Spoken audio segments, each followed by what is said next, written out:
दोस्तों, मैं आप लोगों के लिए फिजिक्स का दूसरा पार्ट लेकर के आया हूं, जिसमें क्वेश्चन आंसर किया गया है। देर न करते हुए हम क्वेश्चन की ओर चलते हैं। क्वेश्चन नंबर 25 को देखते हैं। इनमें लिखा हुआ है कि निम्नलिखित में से कौन सा एक सदिश राशि है। राशि दो प्रकार के होते हैं, एक सदिश और दूसरा अदिश राशि। सदिश राशि वे राशि होते हैं जिनमें परिमाण के साथ साथ दिशा का भी उल्लेख किया हो, लेकिन अदिश राशि वैसी राशियाँ होती है जिसमें दिशा नहीं दिया होता है। हम पहला नंबर में संवेग को देखते हैं। संवेग में भी डायरेक्शन होता है, वेग में भी डायरेक्शन होता है, कोणीय वेग में भी डायरेक्शन होता है, लेकिन द्रव्यमान में डायरेक्शन नहीं होता है, अतः यह सदिश राशि नहीं है। अदिश राशि कौन है? निम्न में से अदिश राशि को पहचानना है।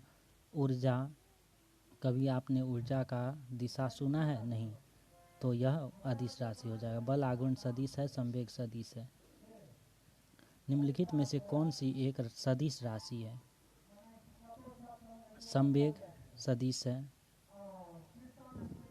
निम्नलिखित में से कौन सी राशि सदिश नहीं है, मतलब अदिश राशि है? विस्थापन सदिश राशि है, वेग सदिश राशि है, बल भी सदिश राशि है। बल को किसी डायरेक्शन में हम लगा सकते हैं, जैसे बोलते हैं कि उत्तर की ओर, कभी आपने गेंद फेंका होगा, उत्तर की ओर गेंद फेंकते हैं तो उत्तर की ओर हम बल लगाएंगे, तब गेंद जो है उत्तर की ओर जाएगी, तो बल क्या हो गया? सदिश राशि। लेकिन आयतन जो है अदिश राशि है, अर्थात यह सदिश राशि नहीं है। आंसर ये हो जाएगा। 29वां क्वेश्चन है, निम्नलिखित में से सदिश राशि हैं। सदिश राशि, वेग सदिश राशि है। ध्यान दीजिएगा दोस्तों, वेग सदिश राशि है, लेकिन चाल जो है अदिश राशि है। वेग सदिश है, चाल अदिश है। निम्नलिखित में से कौन सा एक व्युत्पन्न परिमाण नहीं है? अब हम आप लोगों को एक आधारी राशि और व्युत्पन्न राशि के बारे में बताते हैं। आधारी राशि और व्युत्पन्न राशि क्या होती है? आधारी राशि देखिए दोस्तों, आधारी राशि स्वतंत्र रहती है। आधारी राशि स्वतंत्र रहती है। कभी भी आपने किलोग्राम का फॉर्मूला नहीं सुना होगा, मास का फॉर्मूला नहीं सुना होगा, भार का फॉर्मूला है, तो यह राशियाँ आधारी राशि है। लेकिन व्युत्पन्न राशि को आधारी राशि के हेल्प से निकाला जाता है।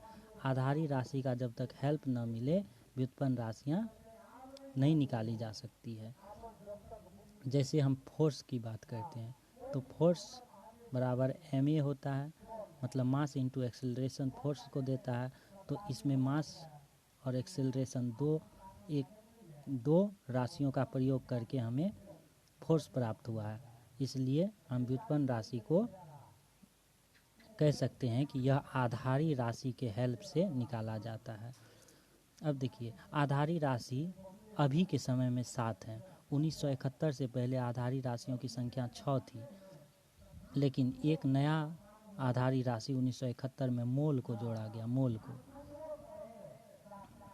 अब दोस्तों हम क्वेश्चन की तरफ चलते हैं। क्वेश्चन में क्या कहा गया है कि निम्न में से कौन सा एक व्युत्पन्न परिमाण नहीं है। तो यहाँ हम देखेंगे कि कौन सा ऐसा शब्द है, मतलब कौन सा ऐसा राशि दिया हुआ है जो कि फॉर्मूला के तहत नहीं निकलता है, डायरेक्ट उसका मान निकलता है। तो दोस्तों यहाँ देखते हैं, पहला नंबर पे है घनत्व। घनत्व का भी फॉर्मूला होता है द्रव्यमान। द्रव्यमान का फॉर्मूला नहीं होता है, द्रव्यमान मास होता है, इसको केजी में मापते हैं, केजी में। आयतन का फॉर्मूला होता है, चाल का फॉर्मूला होता है। आंसर हो जाएगा द्रव्यमान। व्युत्पन्न परिमाण नहीं है, मतलब आधारी परिमाण है, द्रव्यमान है। त्वरण ज्ञात करने का सही सूत्र कौन सा है? त्वरण, त्वरण क्या होता है कि वेग में परिवर्तन की दर को त्वरण कहते हैं। मान लेते हैं किसी समय वेग u था और कुछ समय बाद वेग v हो गया, कुछ समय बाद वेग v हो गया। पहले u था, उसके बाद v हो गया। तो वेग में परिवर्तन मतलब ये दूरी निकालेंगे तो v माइनस u आ जाएगा। इसका दर जो निकालेंगे बटा t, यही आ जाएगा त्वरण। तो त्वरण का सूत्र हो जाएगा ए नंबर 31 का ए। 32वां क्वेश्चन की ओर चलते हैं। पदार्थ के संवेग और वेग के अनुपात में कौन सी भौतिक राशि प्राप्त की जा सकती है? संवेग होता है mv और वेग होता है v। इसके अनुपात से कौन सी राशि प्राप्त हो सकती है? यहाँ देखिए मास निकला है, द्रव्यमान निकल गया। 32 का सी। 33 नंबर का क्वेश्चन में देखते हैं mlt-2 किसके अनुरूप है? m हो गया मास, इसको मापते हैं केजी में। l हो गया लंबाई, इसको मापते हैं मीटर में। t-2 है तो बटा सेकेंड का स्क्वायर कर देंगे।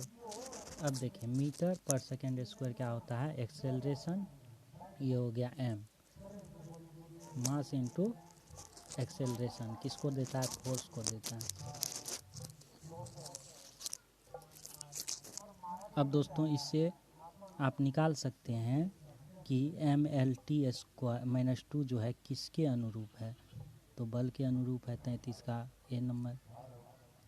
34 कह रहा है एक लड़की झूले पर बैठी स्थिति में झूला झूल रही है। उस लड़की के खड़े हो जाने पर दोलनों का आवर्तकाल। आइए आवर्तकाल के बारे में हम कुछ जानते हैं।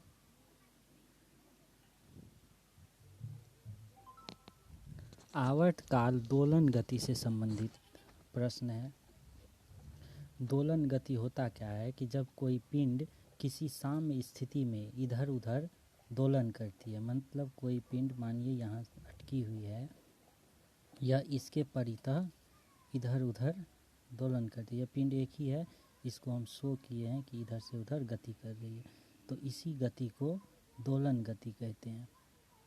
इस गति को दोलन गति है। जैसे घड़ी का पेंडुलम देख लेते हैं, पेंडुलम है, यह क्या होता है? एक बार इधर और एक बार इधर की ओर जाती रहती है, तो यह गति दोलन गति हो गया। दोलन गति। आवर्तकाल क्या होता है कि एक दोलन पूरा करने के समय को आवर्तकाल कहते हैं। अगर यह यहाँ से यहाँ जाएगा, यहाँ से यहाँ जाएगा और फिर वापस आकर के यहाँ से फिर विराम अवस्था में आ जाएगा, इसको एक आवर्तकाल कहेंगे। इसको टी से सूचित करते हैं। और यह टी बराबर होता है, टी बराबर 2 pi root under L by G होता है। यह जी जो है ग्रेविटेशन है, जिसका वैल्यू 9.8 मीटर पर सेकेंड स्क्वायर होता है, मतलब ग्रेविटेशनल एक्सेलरेशन है। 9.8 मीटर पर सेकेंड स्क्वायर इसका मान होता है। अब देखिए दोस्तों, हम क्या बोले हैं कि टी किस पे डिपेंड करता है? 2 पाई तो ये तो कांस्टेंट है, ये हमेशा यही रहेगा। रूट अंडर एल बाई जी। अगर जी एल का मान बढ़ेगा तो क्या होगा? टी एल के समानुपाती है, टी एल के समानुपाती है, तो एल का मान बढ़ने पर टी का मान भी बढ़ेगा, और एल का मान घटने पर टी का मान भी घटेगा।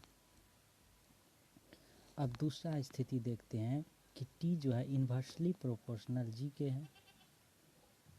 टी इन्वर्सली प्रोपोर्शनल जी का है, तो टी का मान अगर जी का मान अगर बढ़ेगा तो टी का मान ऑटोमेटिक घटेगा, और जी का मान जब घटेगा तो टी का मान बढ़ेगा। इन दो बातों को ध्यान में रखिएगा दोस्तों। आवर्तकाल लंबाई और ग्रेविटेशनल एक्सेलरेशन पे डिपेंड करता है, न कि मास पे डिपेंड करता है। कभी कभी क्वेश्चन पूछा जाता है कि आवर्तकाल निम्न में से किस पर निर्भर नहीं करता है? तो मास पर निर्भर नहीं करता है। कौन? आवर्तकाल मास पे निर्भर नहीं करता है। लेकिन लंबाई, पेंडुलम की लंबाई, या फिर झूला के बारे में अगर पूछता है तो झूले की रस्सी की लंबाई, इन सभी पे डिपेंड करता है। ग्रेविटेशनल एक्सेलरेशन पे डिपेंड करता है। अब ये बात ध्यान में रखिएगा कि अगर लंबाई बढ़ेगा तो आवर्तकाल बढ़ेगा। आवर्तकाल बढ़ेगा कहने का मतलब एक दोलन पूरा करने में उसको थोड़ा ज़्यादा समय लगेगा, एक दोलन पूरा करने में ज़्यादा समय लगेगा। और जब आवर्तकाल घटने की बात कही गई हो तो एक दोलन पूरा करने में कम समय लगेगा। अब देखते हैं दोस्तों हम जानते हैं जी के बारे में कुछ जान लेते हैं। पृथ्वी के ऊपर अथवा नीचे जाने पर, पृथ्वी के ऊपर अथवा नीचे जाने पर जी का मान घटता है, और जी का मान जब घटेगा तो टी का मान बढ़ेगा। पृथ्वी के ऊपर जाएंगे या नीचे जाएंगे तो टी का मान बढ़ेगा। अब होगा क्या कि अंतरिक्ष में अगर जाएंगे तो अंतरिक्ष में क्या होगा, भारहीनता के कारण जी का मान शून्य हो जाएगा। जब जी का मान शून्य हो जाएगा तो टी इन्फिनिटी हो जाएगा। टी इन्फिनिटी हो जाएगा कहने का मतलब कोई भी पेंडुलम वाली घड़ी अगर हम वहाँ ले जा रहे हैं तो वह रुक जाएगी। ऐसा क्वेश्चन पूछा भी जाता है कि उपग्रह पर भारहीनता के कारण, उपग्रह पे अगर आपको भारहीनता का जिक्र नहीं किया रहेगा, पूछेगा किसी भी उपग्रह पे टी का मान क्या होगा, टी का मान इन्फिनिटी हो जाएगा। कहने का मतलब लोलक घड़ी जो है यहाँ पे रुक जाएगी। क्यों रुक जाएगी? क्योंकि टी का मान इन्फिनिटी होने से लोलक की गति रुक जाएगी। अब देखिए चंद्रमा पर क्या होता है कि जी का मान 1/6 हो जाता है।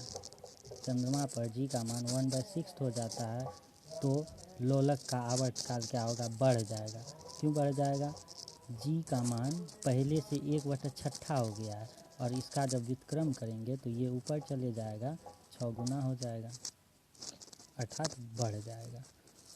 अब दोस्तों हम क्वेश्चन की ओर चलते हैं।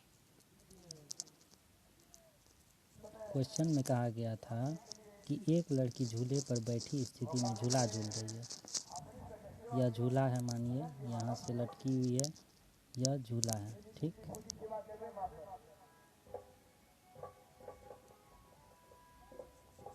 यह झूला है और यहाँ से लड़की लटकी हुई है और यहाँ बैठी हुई है। अगर लड़की अचानक खड़ी हो जाती है, मानिए यहाँ, तो यह लंबाई घट गई, यहाँ से यहाँ की लंबाई घट गई। पहले यहाँ तक थी लेकिन अब लंबाई घट गई। तो लंबाई घटने से क्या होगा, आवर्तकाल घटेगा, आवर्तकाल घट जाएगा। तो कह रहा है कि अचानक लड़की खड़े हो जाने पर दोलन का आवर्तकाल क्या होगा, कम हो जाएगा। 31 का ए नंबर, 34 का ए नंबर, 34 का ए नंबर। अब कह रहा है क्या कि घूर्णन करती एक गोल मेज पर अचानक एक लड़का आकर बैठ जाता है। घूर्णन मेज पर अचानक एक लड़का आकर बैठ जाएगा तो कोणीय वेग पर क्या प्रभाव पड़ेगा। कोणीय वेग बराबर कोणीय दूरी बटा समय हो जाएगा कोणीय वेग। तो कोणीय दूरी क्या होगा कि अगर यह लड़का आकर बैठ जाएगा तो भार के कारण वह मूवमेंट थोड़ा स्लो हो जाएगा और पहले इतना दूरी जैसे तय कर पाई थी अब कम करेगी, मतलब यह कम होगा। जब यह कम होगा तो क्या हो जाएगा, कोणीय वेग भी कम हो जाएगा। यदि किसी चलती हुई वस्तु के वेग को दोगुना कर दिया जाए तो उसका या उसकी, मतलब वेग को दोगुना करते हैं तो काइनेटिक एनर्जी आप पढ़े होंगे के बराबर हाफ mv² होता है। अगर वेग को दोगुना करते हैं तो गतिज ऊर्जा 4 गुनी हो जाती है, गतिज ऊर्जा 4 गुनी हो जाएगी। सी नंबर 36 का सी नंबर। उसके बाद है 37वां क्वेश्चन, किसी पिंड के द्रव्यमान तथा भार में अंतर होता है। किसी पिंड के द्रव्यमान तथा भार में अंतर होता है क्योंकि पिंड का द्रव्यमान और भार में अंतर क्यों होता है। हम जानते हैं भार क्या है, भार ग्रेविटेशन के विरुद्ध किया हुआ एक मतलब प्रतिबल है। ग्रेविटेशन जो फोर्स लगाती है अपने ओर, उसी के अगेंस्ट में जो बल लगता है उसी को हम भार कहते हैं। अब देखिए भार तो ग्रेविटेशन पे डिपेंड करता है, तो भार क्या होगा, अंतर होते चले जाएगा। अगर चांद पे जाते हैं तो ग्रेविटेशन 1/6 हो जाता है तो भार भी 1/6 हो जाएगा, लेकिन द्रव्यमान हर जगह कहीं भी चले जाएं वह सेम रहेगा। तो इसका आंसर कितना हो जाएगा 37 नंबर का बी, द्रव्यमान स्थिर रहता है जबकि भार परिवर्तनीय होता है। किसी भी स्थिर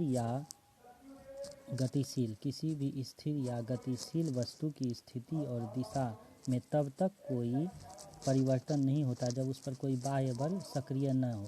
यह देखिए, गौर से देखिए दोस्तों, यह न्यूटन के फर्स्ट गति का डिफिनेशन है।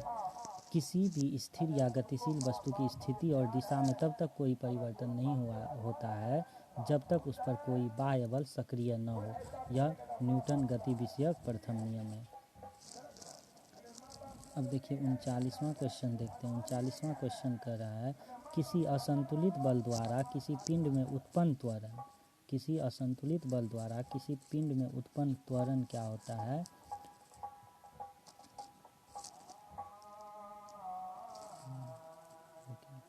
किसी असंतुलित बल द्वारा किसी पिंड में उत्पन्न त्वरण F = ma होता है। F बराबर ma होता है। तो F जो है a के समानुपाती होता है। अगर F बढ़ेगा तो a भी बढ़ेगा, F घटेगा तो a भी घटेगा। अगर बल लगाते हैं, असंतुलित बल द्वारा किसी पिंड में उत्पन्न त्वरण, कोई बल एकाएक लगाए तो बल क्या है? अनुक्रमानुपाती होता है। किसके? एक्सेलरेशन के, त्वरण के। क्वेश्चन नंबर 40 पे अब जाते हैं। क्वेश्चन नंबर 40 कहता है क्या कि न्यूटन के गति के तीसरे नियम के अनुसार क्रिया तथा प्रतिक्रिया से संबंध बल हमेशा एक ही वस्तु पर लगे होने चाहिए। क्या क्रिया और प्रतिक्रिया के लिए क्या होना चाहिए? वस्तु अलग अलग होगा तब न बल लगाएंगे। किसी पे प्रतिक्रिया बल लगाएंगे तो वह प्रतिक्रिया करेगा। दो अलग अलग होना चाहिए।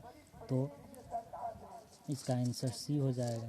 अब कह रहा है 41वां क्वेश्चन है कि प्रत्येक क्रिया के बराबर व विपरीत दिशा में एक प्रतिक्रिया होती है। यह न्यूटन का थर्ड गति है। देखिए गौर से, प्रत्येक क्रिया के बराबर व विपरीत प्रतिक्रिया होती है। न्यूटन गति विषयक तृतीय नियम है 41 का सी नंबर। 42 में कह रहा है, जल में तैरना न्यूटन की गति के किस नियम का कारण संभव है? अब जल में हम क्या कहते हैं, हाथ पैर जो मारते हैं, जल भी क्या करता है कि अंदर से एक फोर्स जनरेट करता है जो कि हमको ऊपर की ओर धकेलता है, जिसके कारण हम तैर सकते हैं। तो इसका मतलब है कि हम क्रिया किए और जल प्रतिक्रिया किया। ऐसा किस में होता है? न्यूटन का तीसरा गति नियम में होता है। तो आंसर सी हो जाएगा।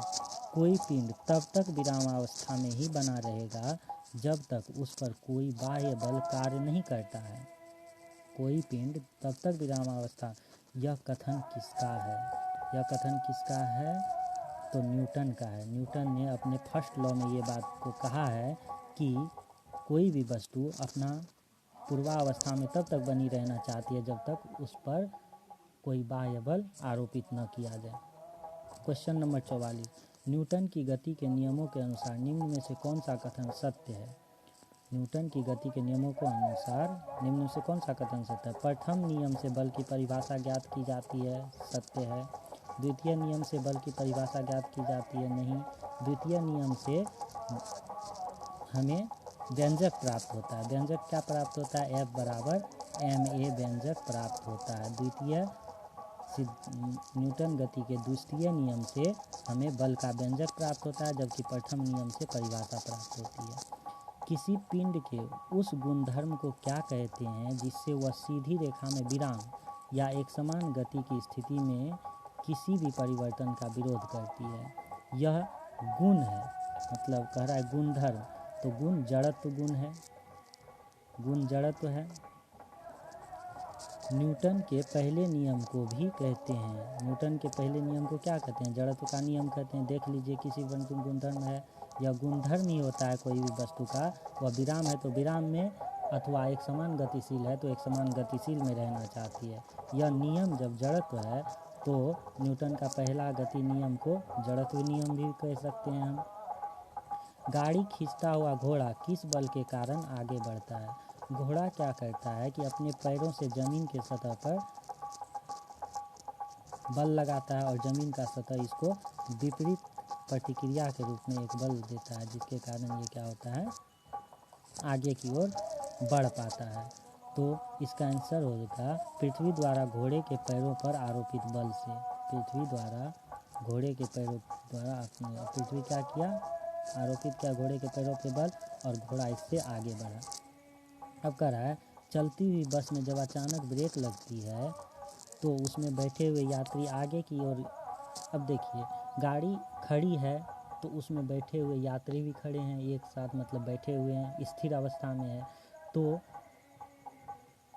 उसमें जो पैसेंजर बैठे हुए हैं वो उसका बॉडी क्या चाहेगा कि हम विराम के अवस्था में ही बने रहें, लेकिन गाड़ी एक्सेलरेट होने के कारण वो आगे की ओर एकाएक जो बढ़ती है और उसमें बैठे यात्री विराम में अवस्था में रहना पसंद करते हैं। यही कारण है कि यात्री को पीछे की ओर धक्का लगता है। न्यूटन का पहला नियम कह सकते हैं इसको। बी नंबर 48 का बी। 49, रॉकेट की कार्य प्रणाली किस सिद्धांत पर काम करती है? रॉकेट की कार्य प्रणाली संवेग संरक्षण के सिद्धांत पर काम करती है। ध्यान दीजिएगा दोस्तों, अगर संवेग संरक्षण नहीं दिया रहे और वहाँ पे ऑप्शन में न्यूटन्स का थर्ड लॉ दिया रहे तो थर्ड लॉ आंसर होगा। अगर संवेग संरक्षण रहे तो संवेग संरक्षण को प्राथमिकता दीजिएगा। अश्व यदि एकाएक चलना प्रारंभ करता है, अश्वारोही गिरने की आशंका का कारण है। यह भी वही चीज़ है जो कि बस के साथ हुआ था, यात्री पीछे की ओर झटका लगता है।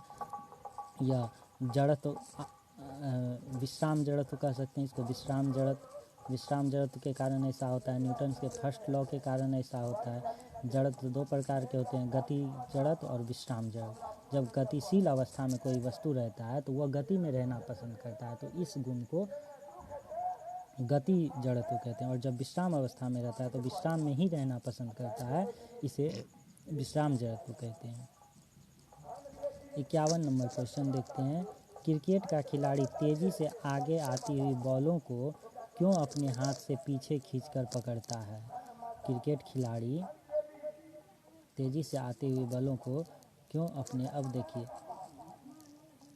F बराबर क्या होता है, ma होता है।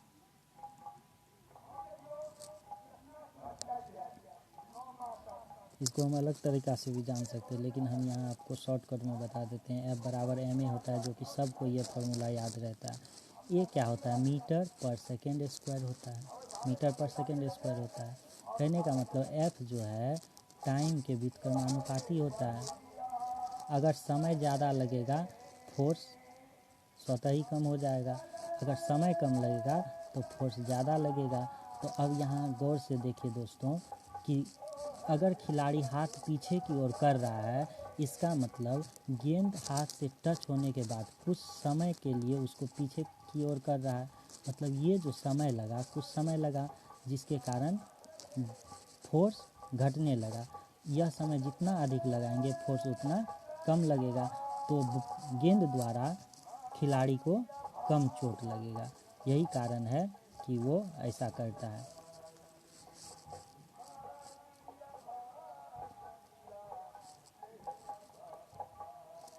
बॉल विश्राम की स्थिति में आ सकती है, यह होगा आंसर इसका ए नंबर। बॉल त्वरित स्थिति में रहती है, हो सकता है।